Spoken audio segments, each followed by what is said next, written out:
Morning students, આજે આપણે ધોરણ 12 ની અંદર પુનરાવર્તનમાં સમાનાર્થી શબ્દો જોઈશું.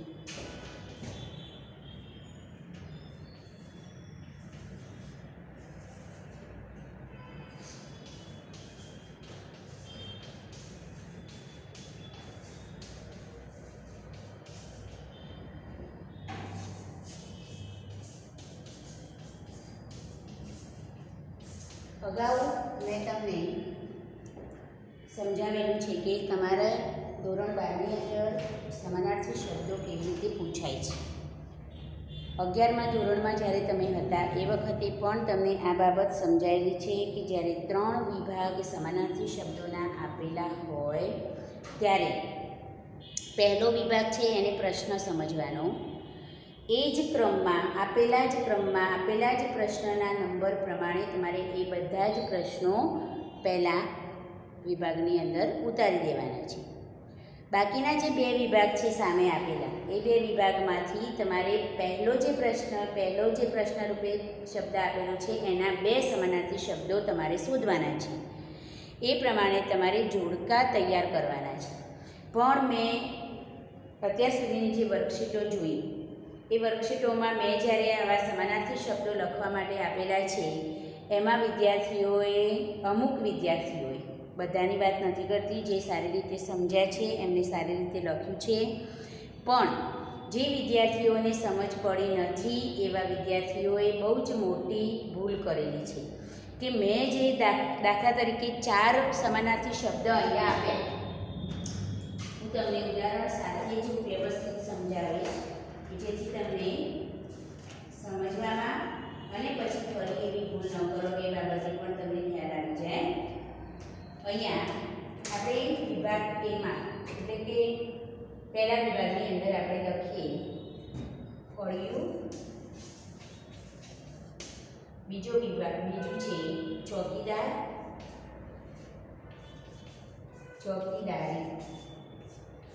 1 2 3 ધરતી, અને ચોથું છે સરખામણી, અને 5મું છે ગોત્ર. સામે તમને બીજા વિભાગની અંદર શબ્દો આપ્યા છે. પહેલો, પછી વંશ, તુલના, મહોલ્લો અને અવની.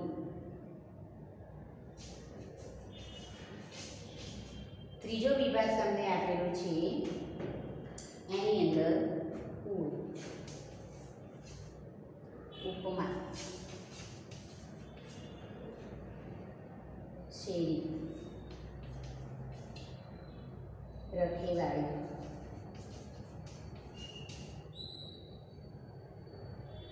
અને પૃથ્વી.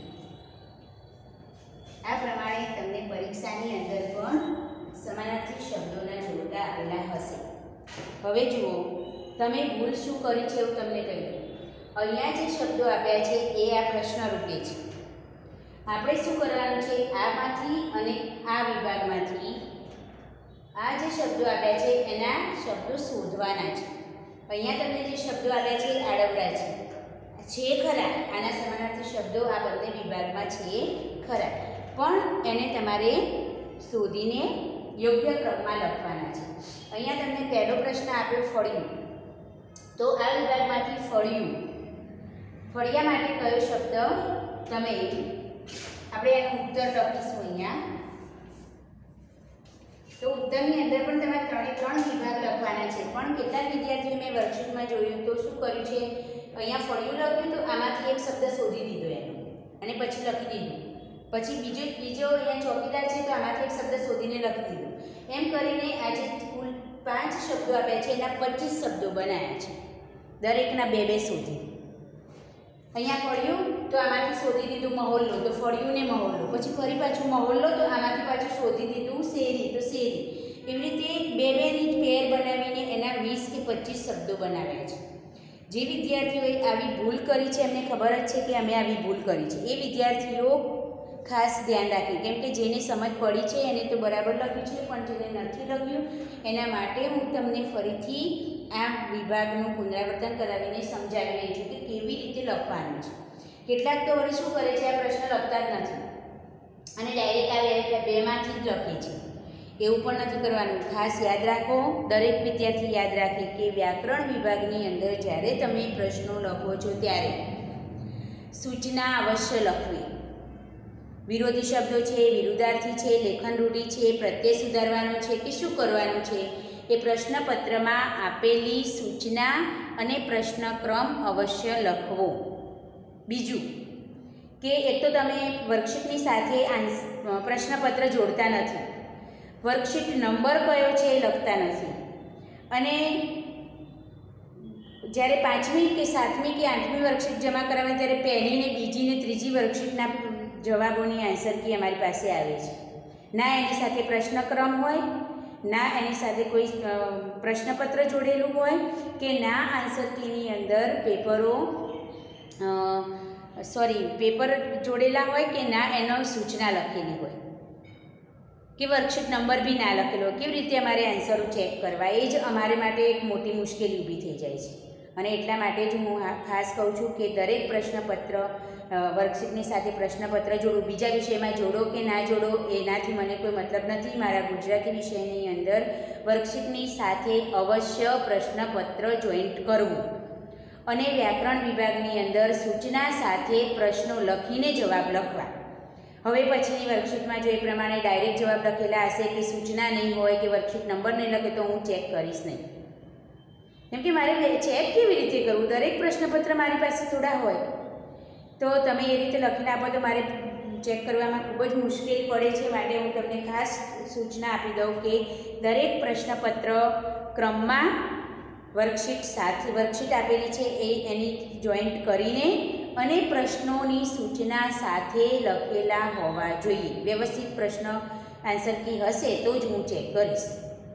અને એક તો પાછા અક્ષરો પણ એવા ઉકલાય નહીં એવા. એના કરતાં તો 9મા વાળા અને 10મા વાળા વિદ્યાર્થીઓ સારું લખે છે. 12મા ધોરણના વિદ્યાર્થીઓ આવું વેઠ વાળીને આપે લખાણ, કેટલું ખરાબ કહેવાય. એટલે 12મા ધોરણમાં આવ્યા પછી આપણામાં એટલી તો આપણને સમજ આપણામાં આવી જ ગઈ હોય કે વ્યવસ્થિત આપણે લખીએ ને પ્રશ્નપત્રના આન્સર કેવી રીતે લખવા એટલી તો સમજ હોય જ. પણ બધી સમજ છે તમારા નથી એવું પણ નથી કહેતી, પણ તમે વેઠ વાળો છો. ઉતાવળ કરવામાં, જલ્દી પૂરું કરવામાં વેઠ વાળીને તમે આપી દો છો. એમાં તમારું જ નુકસાન જાય છે. તમે મને પહેલી 5મી વર્કશીટ જ્યારે હું ચેક કરતી હોઉં ત્યારે તમે મને પહેલી વર્કશીટ આપો તો મને તો એ પ્રશ્નપત્રમાં પ્રશ્નો કયા હતા એ બધું યાદ ના હોય અને તમે બી લખ્યું ના હોય કે શું પ્રશ્ન હતો એ, તો એમાં માર્ક્સ તમને જ લોસ જાય. મને ખોટું લાગે, હું ત્યાં ખોટું મૂકી દઉં, કારણ કે મારી પાસે નથી પ્રશ્નપત્ર કે નથી એના કેટલા માર્ક્સ છે એની કોઈ માહિતી. એટલે ખાસ ધ્યાન રાખો, વર્કશીટ જમા કરાવો છો ત્યારે સૂચના લખો, સારા અક્ષરે જવાબો લખો. અને વ્યાકરણ વિભાગમાં તો ખાસ હું દરેક વર્કશીટની અંદર સૂચના લખું છું કે વ્યાકરણ વિભાગમાં પ્રશ્નો લખીને આપવા. છતાં આ વખતની જે વર્કશીટ મારી પાસે આવી છે એમાં પ્રશ્નો કે નહીં સૂચના કે કશું જ નહીં, એમને સીધા જવાબ. મારે શું સમજવાનું? એટલે ખાસ તમે ધ્યાન રાખો, આ બધી બાબતોને ધ્યાનમાં રાખી વ્યવસ્થિત વેઠ ના વાળો અને વ્યવસ્થિત લખો. એટલા માટે હું ફરીથી, અને સમાનાર્થી શબ્દોમાં તો બહુ જ ભૂલો કરી છે વિદ્યાર્થીઓએ. મેં આપ્યા હતા 4 શબ્દો, એના મને 12 શબ્દો કરીને આપી દીધા છે એને. એટલે મારે આ ફરી સમજાવવું પડે છે. એટલે અહીંયા જે ફળિયું શબ્દ આપ્યો છે એનો આમાંથી આપણે શોધી લેવાનો મહોલ્લો. તો અહીંયા એની સામે આપણે લખીશું મહોલ્લો.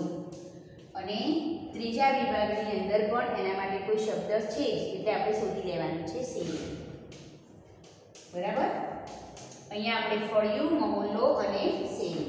પછી બીજો શબ્દ આવ્યો છે ચોકીદારી. તો અહીંયા બીજા ક્રમે આપણે ચોકીદારી લખવાની છે. ચોકીદારી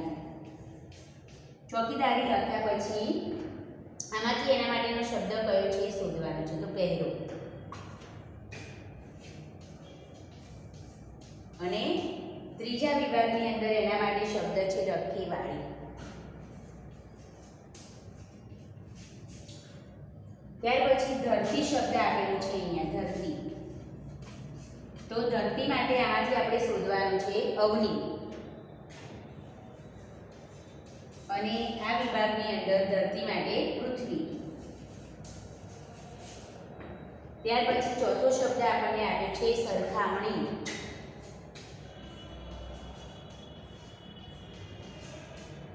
આ વિભાગની અંદર સરખામણી માટે કયો શબ્દ છે?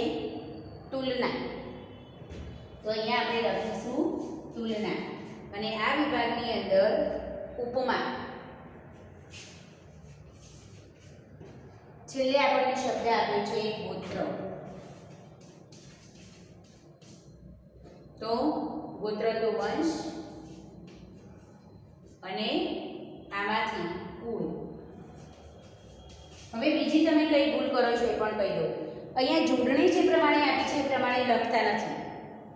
પ્રશ્નપત્રમાં તમને સાચો શબ્દ આપેલો છે, છતાં તમારી મન મરજી મુજબ ખોટું લખીને, ખોટી જોડણી લખીને મૂકી દો છો. પણ અર્થનો અનર્થ થઈ જાય છે તો ખ્યાલ હશે જ તમને કે રસોઈ દીર્ઘઈ કે હસવાઈ કે દીર્ઘઈ કે એવી જોડણીમાં કોઈ ભૂલને કારણે આપણા જે શબ્દ છે એનો અર્થ બદલાઈ જતો હોય છે. 11મા ધોરણમાં અનેકાર્થી શબ્દો અને એકાર્થી શબ્દો તમે ભણી ચૂક્યા છો, એટલે ખ્યાલ એટલો તો હશે જ કે માત્રાઓને કારણે આપણા શબ્દોના અર્થ કેવા બદલાઈ જતા હોય છે ગુજરાતી ભાષામાં. એટલે જે પ્રમાણે અહીંયા જોડણીને બધું આપ્યું હોય બધું ખાસ ધ્યાન રાખીને તમારે લખવાનું છે. અને પ્રશ્નપત્રનો જ્યારે તમે જવાબો લખો છો ત્યારે આ વિભાગ લખવાની જરૂર નથી. ડાયરેક્ટ તમારે ઉત્તર કરીને આ પ્રમાણે પહેલાં આ આખો વિભાગ ઉતારી લેવાનો. ત્યાર પછી આમાંથી શોધીને એના જે સાચા જવાબ છે એ લખવાના, અને ત્રીજા વિભાગની અંદર પણ સાચા જવાબ છે એ.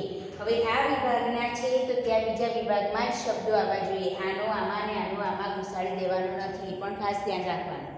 અને આ વિભાગના શબ્દો છે એ જ અહીંયા જ ઉપર નીચે થવા જોઈએ, આમ સાઈડમાં આવવા જોઈએ નહીં. આ અહીંયા જ ઉપર નીચે થવા જોઈએ, અને આ ઉપર નીચે નહીં પણ છે એ જ ક્રમમાં રહેવા જોઈએ. અને આ ત્રણ વિભાગ અહીંયા સમાનાર્થીના તમારે લખવાના છે. પેલું પ્રશ્નો નહીં લખવાની ટેવ મુજબ, આ જે પહેલો વિભાગ છે એ તો લખતા જ નથી કેટલાક વિદ્યાર્થી, અને ખાલી આ બે જ વિભાગ અહીંયા લખી મૂકી દે તો પણ તમને એમાંથી એક પણ માર્ક્સ મળશે નહીં, 0 માર્ક્સ જ રહેશે. ખાસ એટલા માટે કહું છું કે આવા કેટલાય પેપરો અમારી પાસે આવતા હોય છે એક્ઝામ વખતે. વારંવાર વિદ્યાર્થીઓને સૂચના આપેલી હોય છે કે 3 વિભાગ ફરજિયાત લખવા, છતાં 2 વિભાગ લખેલા હોય અને એક વિભાગ ના લખ્યો હોય તો માર્ક્સ મળવા પાત્ર રહેતા નથી. તો સમાનાર્થી શબ્દો તમારે હવે કેવી રીતે લખવાના? અત્યાર સુધી તમે શું કરતા હતા કે દરેકના 2 સમાનાર્થી લખો. 11મા ધોરણમાં તમારે એવો પ્રશ્ન આવતો હતો કે દરેક પ્રશ્નના સમાનાર્થી, દરેક શબ્દના 2 સમાનાર્થી શબ્દો લખો. તો તમે તમારી મરજી મુજબ લખી શકતા હતા. મતલબ ધરતી છે તો આપણે એને અવની પણ કહીએ, ધરા પણ કહીએ, બરાબર? તો પૃથ્વી પણ કહીએ.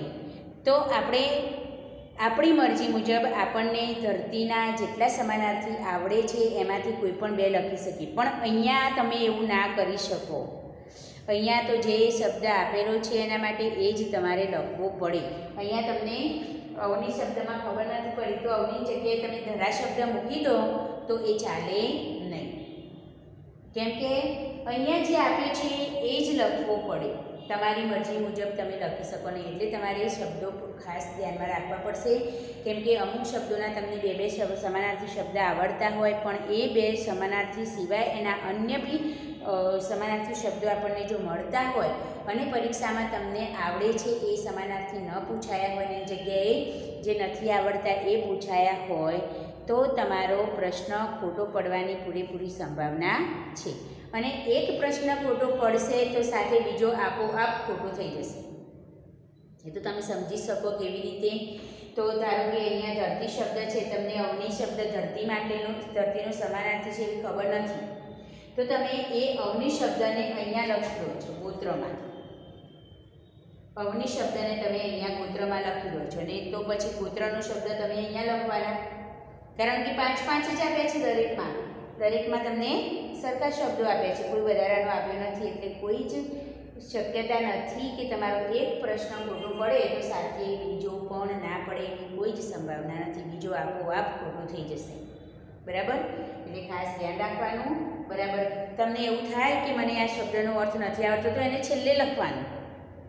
જેટલા આવડે છે ને એટલા પહેલાં લખી દેવાના. એટલે પછી છેલ્લે એક બચવાનો જ છે. ધારો કે તમને 4 આવડે છે, પહેલો, બીજો, ત્રીજો અને ચોથો આવડે છે અને આમાંથી એક નથી આવડતું તો એને છેલ્લે લખવાનું. તો બાકીના તમે જ્યારે જોડકા કરી દેશો કમ્પ્લીટ ત્યારે એક શબ્દ પછી વધવાનો જ છે અને વધેલો શબ્દ પછી તમે અહીંયા લખી શકો. તો ખાસ ધ્યાન રાખવાનું, તમારા હિત માટે જ છે. વ્યવસ્થિત તમે લખતા શીખો. મેં અગાઉ તમને જે સૂચના આપી એ સૂચનાને તમે એવું ના માની લેતા કે મેમ તો ધમકાવે છે કે એવું, પણ તમે સારી રીતે લખતા થાઓ ને તમારામાં સારી ટેવ કેળવાય. અને જ્યારે તમારે બોર્ડની એક્ઝામ હવે આપવાની છે તો બોર્ડની એક્ઝામમાં તમે આવી કોઈ ભૂલો ના કરો એ માટે મારે તમને કહેવું પડે છે. એટલે તમે સારી રીતે લખતા થાઓ એ માટે અત્યારથી જ એવી આદત પાડો. નહીં તો આ ટેવ તમારી છે બોર્ડની પરીક્ષા સુધી રહેશે અને બોર્ડની પરીક્ષામાં તો કોઈ તમને સમજવા કે કરવા રહેશે નહીં. એમને એવું લાગશે કે આને વ્યવસ્થિત લખ્યું નથી, ત્યાં સીધા ચોપડા તમારા આન્સર કીમાં પડી જશે અને તમે મહેનત કરી હશે તો પણ તમારે માર્ક્સ ઓછા આવવાની પૂરેપૂરી સંભાવના છે. માટે હંમેશા યાદ રાખો, હંમેશા પ્રશ્નપત્રની શરૂઆત આપણી સરસ હોવી જોઈએ. પ્રશ્નપત્ર જ્યારે તમે લખવાનું શરૂઆત કરો ત્યારે એને ક્રમબદ્ધ રીતે લખો. આડબરા પ્રશ્નો કરશો નહીં, આડબરું લખાણ લખશો નહીં, ખોટા નંબર આપશો નહીં. પ્રશ્નક્રમ અહીંયા કેવું થાય છે, પ્રશ્નક્રમ આપ્યો હોય 15 અને જવાબ લખ્યો હોય 14માંનો, તો એ પ્રશ્નક્રમ એ પરીક્ષક શું કરશે, 15મા પ્રશ્નમાં શું જવાબ આવે છે એટલું જ ધ્યાન રાખશે. 14મા પ્રશ્નનો જવાબ અને 15માં લખ્યું છે એવું વિચારશે નહીં અને ત્યાં તમારો જવાબ 14મા પ્રશ્નના હિસાબથી એ પ્રશ્નનો જવાબ સાચો હશે તો પણ તમને ત્યાં 0 માર્ક્સ જ મળશે. એટલે ખાસ પ્રશ્નક્રમ જાળવો, પદ્ધતિસર પેપર લખો. તમને એવું થાય છે કે ચલો મને વિભાગ એના પ્રશ્નો બરાબર આવડતા નથી અને મારે વિચાર કરવાની જરૂર પડે એવું છે તો વિભાગ એ તમે આખો છોડી દો અને વિભાગ બીને પહેલાં લખી લો અને વિભાગ બીના ક્રમબદ્ધ રીતે બધા જ પેટા પ્રશ્નો લખીને પછી આગળનો વિભાગ શરૂ કરો. અને આગળનો વિભાગ જ્યારે શરૂ કરો છો ત્યારે તમે એ વિભાગ નવા પેજ પર લખવાનો આગ્રહ રાખજો, કેમ કે દરેક વિભાગના માર્ક્સ ઉપર પેજ ઉપર વિભાગના જ્યાં વિભાગ લખેલો છે ત્યાં ઉપર મુકાતા હોય છે. એટલે વિભાગ નવા પેજથી શરૂ કરવાનો આગ્રહ રાખજો. ક્રમબદ્ધ રીતે પ્રશ્નોના જવાબ વિભાગ કોઈ પણ શરૂ કરો તમે. તમારે છેલ્લો ડી વિભાગ શરૂ કરવો છે તો પણ કરી શકો છો. તમારે નિબંધ પહેલાં લખવો છે, નિબંધ વિચાર વિસ્તારને બધું જે પૂછાયું છે એ પહેલાં લખવું તો તમે લખી શકો, પણ જે બી વિભાગની શરૂઆત કરો એ વિભાગના બધા જ પેટા પ્રશ્નો ક્રમમાં ત્યાં લખી દેવાના. અને કોઈ એકાદ પ્રશ્ન નથી આવડતો તો એની જગ્યા છોડી દેવાની અને પછી આગળનો પ્રશ્ન લખવાનો. પછી એવું ને ત્યાં સૂચના નહીં લખવાની કે આ પ્રશ્ન પાછળ લખેલ છે, કારણ કે બધું લખી રહેશો અને શાંત મગજ થશે ત્યારે કદાચ તમને પેલા પ્રશ્નનો જવાબ યાદ આવી ગયો અને તમારે લખવો છે તો પેલી ખાલી મૂકેલી જગ્યામાં તમે એ જવાબ શું કરો લખી શકો. આ તો કેટલાક વિદ્યાર્થીઓ પાછા સૂચના મારી કે પ્રશ્ન 5નો 5મો પ્રશ્ન પાછળ લખેલ છે, એવું બધું કરવાનું નહીં. એની જગ્યા છોડી દેવાની, જ્યારે યાદ આવે ત્યારે લખવાનું, પણ પ્રશ્ન વિભાગવાર અને ક્રમિક રીતે જ હોવા જોઈએ. બરાબર? સમાનાર્થી શબ્દો કેવી રીતે લખવા એની સમજ હવે તમને બરાબર પડી ગઈ હશે. હવે વિરોધી શબ્દો. અત્યાર સુધી શું હતું કે વિરોધી શબ્દો ડાયરેક્ટ તમારે લખવાના થતા હતા. કોઈ પણ શબ્દ આપેલો હોય એનો વિરોધી શબ્દ તમારે ડાયરેક્ટ લખવાનો થતો હતો, પણ હવે ડાયરેક્ટ લખવાનું નથી. વાક્ય આપેલું હશે, વાક્યની અંદર રેખાંકિત કરેલું હશે એટલે કે અંડરલાઈન કરેલી હશે અને અંડરલાઈન કરેલા શબ્દનો વિરોધી શબ્દ તમારે મૂકીને વાક્યનો અર્થ બદલાય નહીં એ પ્રમાણે તમારે વિરોધી શબ્દો લખવાના, વિરોધી વાક્યો લખવાના થશે. બરાબર? એટલે કેવી રીતે લખવું એવું તમને સમજાવું. સૂચના એવી હશે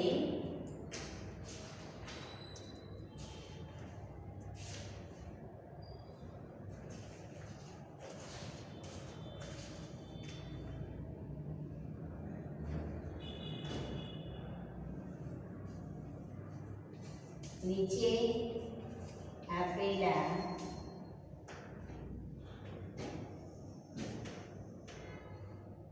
વાક્યોમાં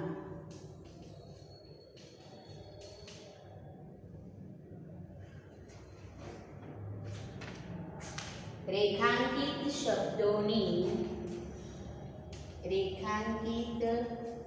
શબ્દોના સ્થાને તેના રેખાંકિત શબ્દના સ્થાને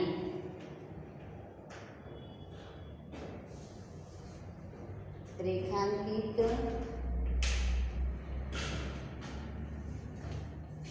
શબ્દના સ્થાને તેનો વિરોધી શબ્દ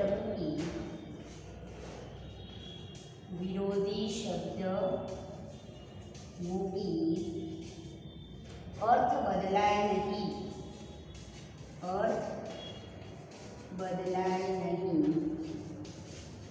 તે પ્રમાણે વાક્ય ફરી લખો. આવી સૂચના હશે તમારી કે રેખાંકિત શબ્દને સ્થાને તેનો વિરોધી શબ્દ મૂકી અર્થ બદલાય નહીં તે પ્રમાણે વાક્ય ફરી લખો. બે બાબત તમારે ધ્યાનમાં રાખવાની છે. એક કઈ બાબત કે વિરોધી શબ્દ કોનો, રેખાંકિત પદનો જ વિરોધી શબ્દ મૂકવાનો છે. અહીંયા ઉદાહરણ લઈએ આપણે. હું તમને એક પ્રાચીન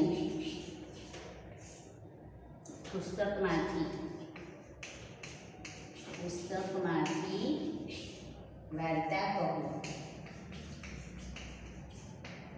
બીજું ઉદાહરણ, સૌ વડની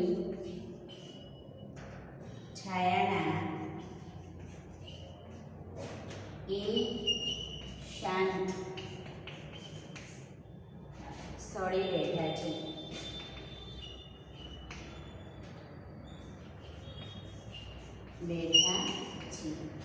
અને ત્રીજું ઉદાહરણ તે અભિમાની છે.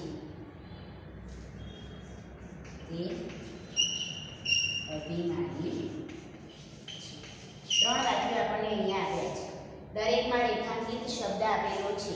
અહીંયા છે પ્રાચીન, અહીંયા છે શાંત અને અહીંયા છે અભિમાની. કેટલાક વિદ્યાર્થીઓ શું કરે છે, સીધો પ્રાચીન શબ્દ એટલો ઉઠાઈ લે અને એની સામે અર્વાચીન લખી દે. અહીંયા શાંત ઉઠાઈ લે, એની સામે અશાંત લખી દે. અને અહીંયા અભિમાની ઉઠાઈ લે, એની જગ્યાએ નિરાભિમાની લખી દે. પણ એવું નથી કરવાનું. સૂચના બરાબર વાંચો. સૂચના આપણને ફરીથી વાક્ય લખવાનું કહે છે અને વાક્ય પણ કેવું, અર્થ બદલાય નહીં એ રીતે. તો અહીંયા આપણે હું તમને એક પ્રાચીન પુસ્તકમાંથી વાર્તા કહું. તો હું તમને એક અર્વાચીન પુસ્તકમાંથી વાર્તા નહીં કહું અથવા તો કહીશ નહીં. હકાર વાક્ય છે તો નકાર બનાવીશું ત્યારે એ અર્થ બદલાશે નહીં તો અર્થ બદલાશે. અર્વાચીન પુસ્તકમાંથી વાર્તા નહીં કહું એનો મતલબ કે હું તમને પ્રાચીનમાંથી કહીશ, પ્રાચીન પુસ્તકમાંથી વાર્તા કહીશ. એ જ પ્રમાણે શાંતો અશાંતો, સૌ વડની છાયાના એ શાંત સ્થળે બેઠા છે. તો સૌ વડની છાયાના એ અશાંત સ્થળે બેઠા નથી. એનો મતલબ કે શાંત સ્થળે બેઠા છે. ત્રીજું વાક્ય તે અભિમાની છે. તો નીચે આપણે કહીએ તે નિરાભિમાની નથી. એટલે એનો મતલબ કે અભિમાની છે. તો આ પ્રમાણે તમારે વાક્યનો અર્થ બદલાય નહીં અને વિરોધી શબ્દ મૂકીને લખવાનું છે. એકલું શબ્દ લખી દેવાનું નથી. તો આન્સર એક આપણે લખીશું, હું તમને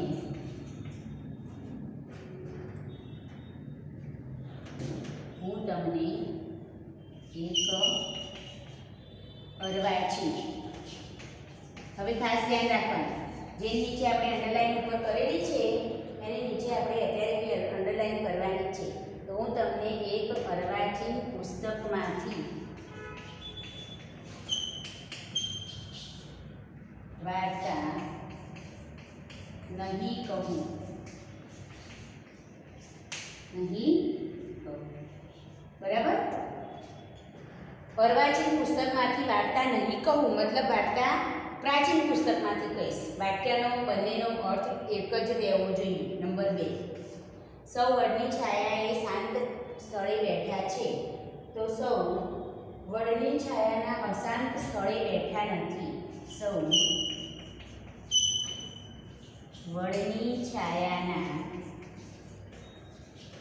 અશાંત સ્થળે બેઠા નથી. અને ત્રીજું વાક્ય છે તે અભિમાની છે, તો તે નિરાભિમાની. તે